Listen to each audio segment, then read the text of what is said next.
오늘은 마가복음 4장 5절에서 6절의 말씀으로 네 가지 땅에 떨어진 씨 이후 두 번째라는 제목으로 하나님의 말씀을 나누고자 합니다. 본 말씀은 들은 흙이 얕은 밭에 떨어짐에 흙이 깊지 아니하므로 곧 싹이 나오나 해가 돋은 후에 타서 뿌리가 없으므로 말랐고, 씨는 흙이 얕은 돌밭에도 떨어집니다. 그것은 뿌리가 없기에 금방 말라버립니다. 이것은 뿌리가 없는 신앙을 말씀하고 있습니다. 이들은 말씀을 즉시 기쁨으로 받습니다. 그러나 그 속에 뿌리가 없어서 잠깐 견디다가 말씀으로 인하여 환난이나 박해가 올 때는 넘어지는 자들입니다. 이런 신앙들은 믿는 자들 대부분이라고 볼 수 있습니다.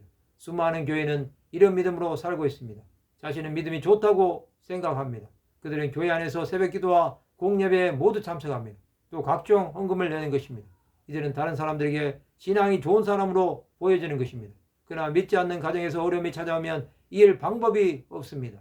그들의 신앙은 말라버린 나무처럼 힘이 없습니다. 그들에게 하나님께서 물을 주어 자라게 하려고 하지만 뿌리가 없기에 오래가지 못합니다. 이스라엘 백성들은 하나님을 잘 믿는 것처럼 보입니다. 그러나 그들은 예수를 믿는 것이 아니라 율법을 믿는 것입니다. 그들의 신앙은 이방인보다 못한 것입니다. 그들은 율법이라는 틀에 갇혀 자신들의 신앙이 어떤지도 모릅니다. 사도 바울을 박해했던 유대인들은 그를 죽이려고 했습니다. 그들은 사도 바울이 복음을 전하지 않을 때는 동료로 있었습니다. 그러나 그가 복음을 전하자 돌변하여 그를 없애려고 했던 것입니다. 사람은 이처럼 연약합니다.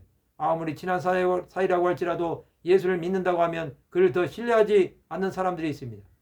이 사람들도 과거에는 예수를 잘 믿었다고 할 것입니다. 그러나 그것은 과거일 뿐입니다. 이제 그들은 이방인이 되어 불신자보다 더 악한 자가 되는 것입니다.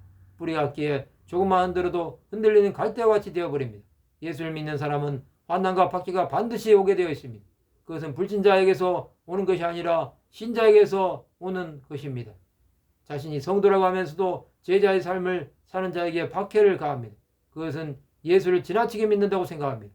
하나님의 말씀을 듣고 교회만 다니면 되지 기도는 왜 하며 하나님의 말씀은 왜 보는지 이해가 되지 않을 것입니다. 그러나 그들의 생각은 사탄이 넣어주는 것입니다. 그들은 환난과 박해가 올 때 반드시 타협할 것입니다.